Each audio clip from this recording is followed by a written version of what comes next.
Hello, hello, hello, and welcome back to our weekly Sunday school lesson. I am Elder Latanya Milliken of the All Nations Church in Oakland, California.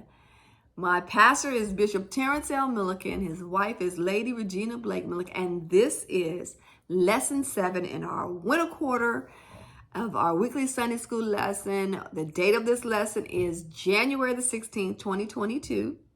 We are in the book of John, highlighting the 16th chapter, the 19th through the 33rd verse. And our subject today is peace and trouble. And if you are celebrating a birthday, anniversary, a new job, a new baby, you got engaged, bought a new house, whatever you're celebrating, we want to celebrate along with you. So congratulations and God bless you. Now let's just go to our lesson. Today, we're going to do a little reading, so make sure you have your favorite translation.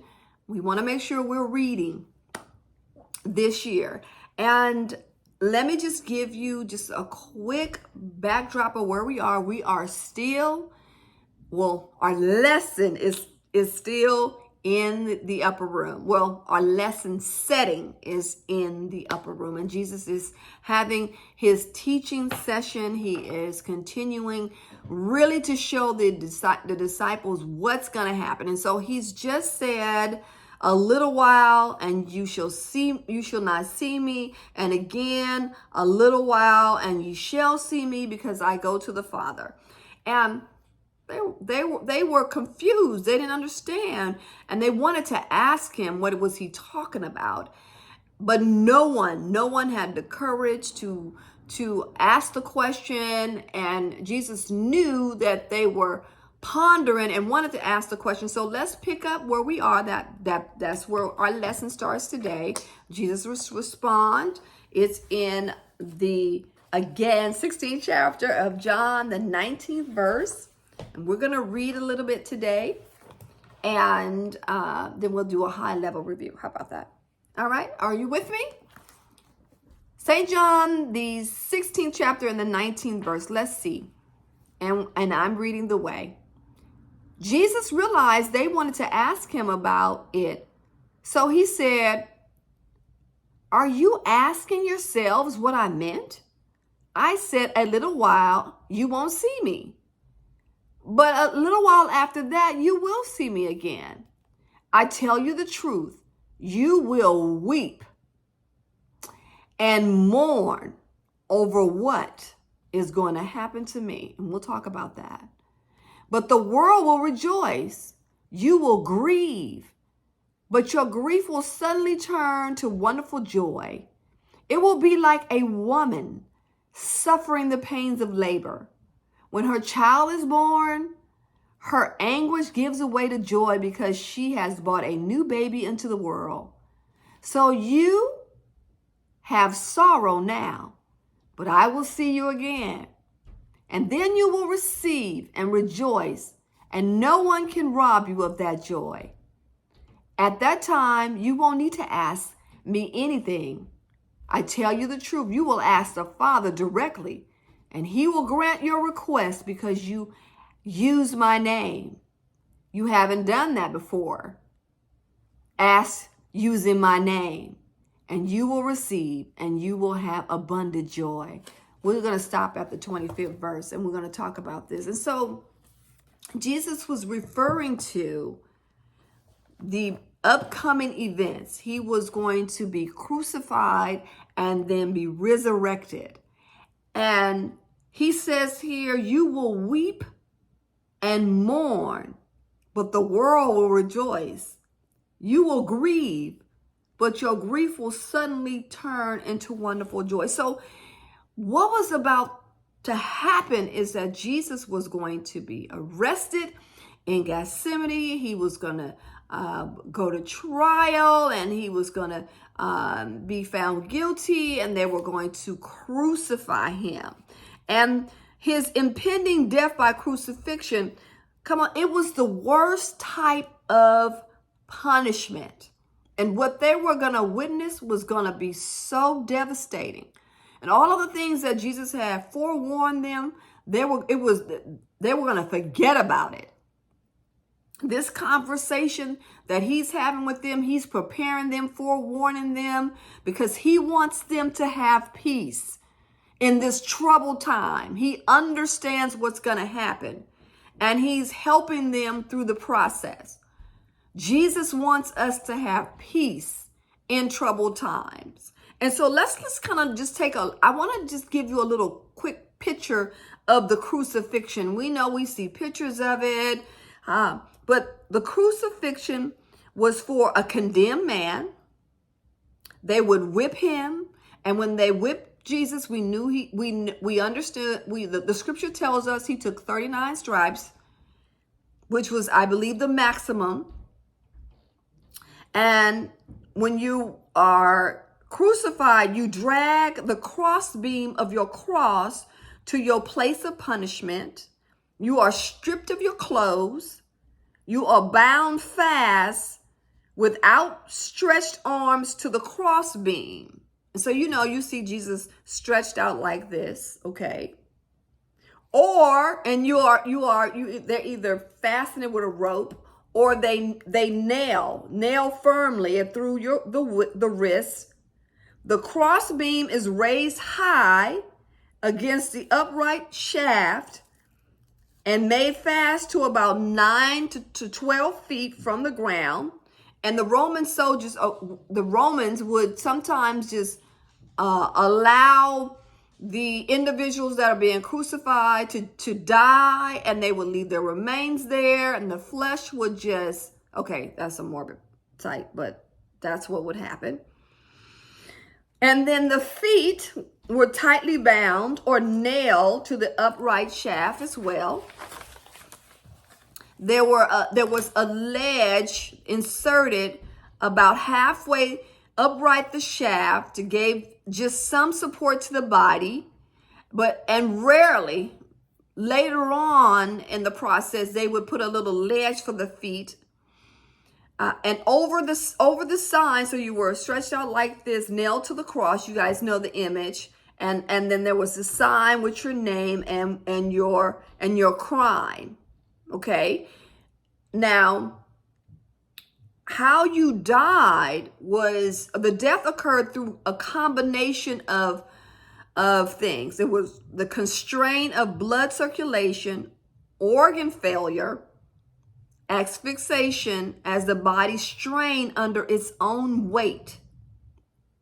And people with no civil rights were crucified, either slaves, pirates, religious agitators, and people would stay alive on that cross sometimes for days. And so when you think about this, we see the pictures. It's an agonizing death. And so this is what Jesus was telling them. When you see what's going to happen to me, you are going to weep. You're going to grieve. But that grieving is not going to last, because I'm going to die. You won't see me because I'm going to go into the grave. And in 3 days, I will be resurrected. And so Jesus compared this. He compared this to a woman having a baby. A woman suffering pains of labor. And my daughter-in-law is with child, and she's beginning her second trimester, and she's having the regular discomforts and nausea and all of the things that come along with being pregnant. And so my sisters and I, we keep reminding her, the first trimester is the worst. The second trimester, things get a little bit easier. And so she's now week 2, I believe, in her second trimesters. And so I asked my son how she's doing. He says, Mama, it's worse. So I'm not laughing, LaShawn. But when you think about this, as I was reading and studying, mothers, I know I have some mothers. When you are carrying a child, you remember your trimesters. There are 3 trimesters, 1, 2, and 3. Give me your comments. Which was your worst trimester? Mine was the first. And most women, because I've kind of looked at some polls, most women say either the first trimester or the third trimester is the worst. But anyway, Jesus was saying that, and we understand. So we as women, we understand. We understand the discomfort of that first trimester. You know, there's you're oh my God, there's nauseous, you're vomiting, you're exhausted, you're sick. But then in the third trimester, you swollen, you're urinating all the time, and you can't sleep because of this baby in your belly. But anyway, so Jesus is just letting them understand that even though a woman goes through all this and then she has these labor pains, now you guys, and he's saying that, yeah, when you bring the baby into the world, you forget about all that. I mean, you don't really forget, but you get over it. And so Jesus is saying that it's just like that. That's what's going to happen, is that it's going to be, you're going to go through so much. In fact, you're going to forget about everything I'm telling you, but I want you to have peace at this time. So I'm sharing this with you so that you will have peace, because you will be able to go to the Father and to ask him in my name. You won't need to ask me questions any longer. This is so exciting. So let's keep reading. We stopped at the 25th verse. And I have spoken these matters in figure of speech. But soon I will stop speaking figuratively, and I will tell you plainly all about the Father. Then you will ask in my name. I'm not saying I will ask the Father on your behalf, for the Father himself loves you dearly because you love me and believe that I came from God. Yes, I came from the Father into the world, and now I will leave the world and return to the Father. And so this is what Jesus is explaining. He is going to go through the horrible experience of a crucifixion, die, and be resurrected on the third day. And then he's going to come and spend some time with them, about 40 days, and then he's going to ascend to the Father to be with the Father. Let's read on. Verse 31, Jesus asks, do you finally believe? Do you finally believe? Verse 32, but the time is coming indeed. It's here now when you will be scattered. In other words, what's about to happen is going to cause you to scatter. Each one going his own way, leaving me alone. Yet I am not alone, because the Father is with me. I have told you all this so that you may have peace in me. Here on earth you will have many trials and sorrows, but take heart, because I have overcome the world. That's our scripture reading. And so Jesus is preparing them because he knows what's about to happen, what's about to transpire. And so we've talked about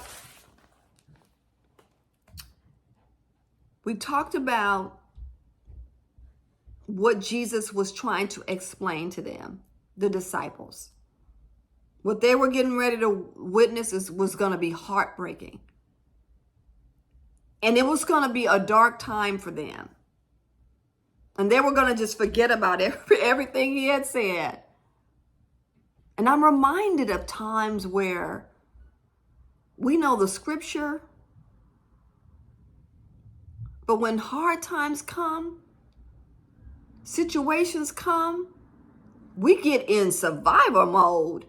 You're just trying to survive what's happening. and the scripture go right out of your head. It go right out of your mind. So I would never in this situation judge the disciples, because I'm putting myself in their shoes, because I know what happens in my flesh sometimes. I sometimes forget that the Lord is always with me. And he said he'll always be with me. But yet sometimes I feel alone. When trouble comes, hard times come. And sometimes it comes like one thing after another, after another, after another. Because in this world, we will have trials. We will have troubles. There is evil in this world. And a lot of people blame God. God let this happen. No, there's evil in the world. And we sin. We sin by nature. We know that the moral standard of this world is not where it should be.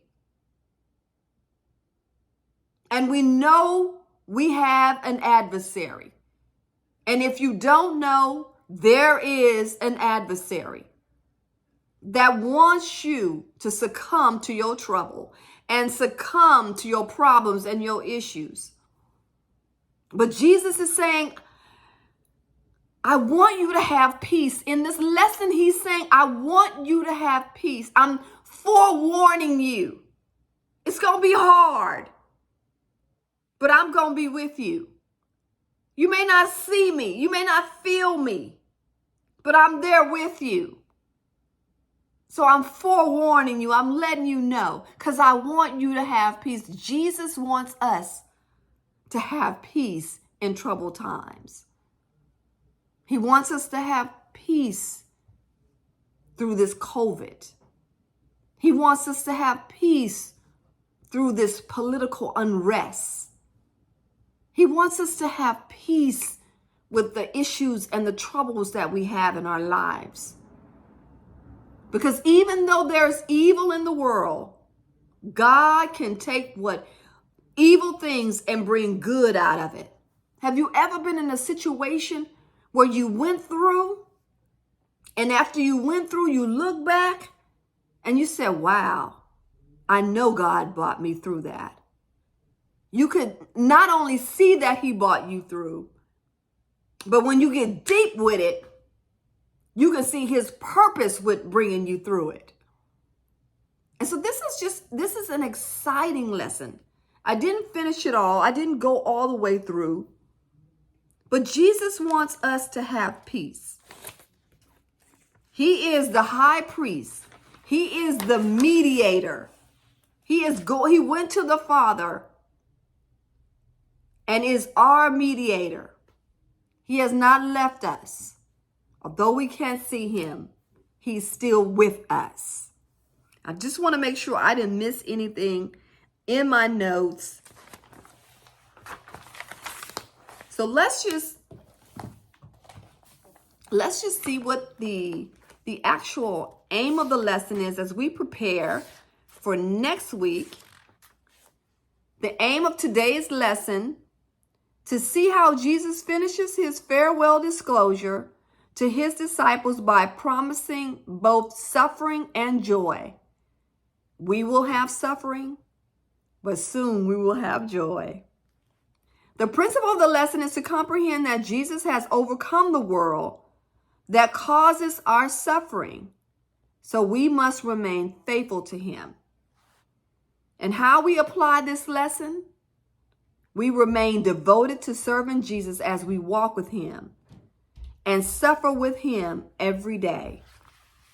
You will suffer when you stand up for right, and you stand up for righteousness, and you stand against immorality and sin and wrongdoing. You will be persecuted. Let's see, we'll wrap up. We've got a few more seconds. I'll give you the conclusion. Everyone who says that being a Christian is easy is being disingenuous. Being a Christian is not easy, especially since the world is hostile to us because of what we believe and to whom we belong to. Following Christ through the turmoil of this life is well worth it. However, as God will extravagantly reward those who persevere in faith through the hard times of this life, both now and forever, we have victory in Jesus, and the world cannot take away what God has granted. Next week, we will study a portion of what is often known as Jesus' high priestly prayer. Be prepared by reading John, the 17th chapter. I hope you enjoyed our lesson today. God bless you. Until next week. Bye-bye.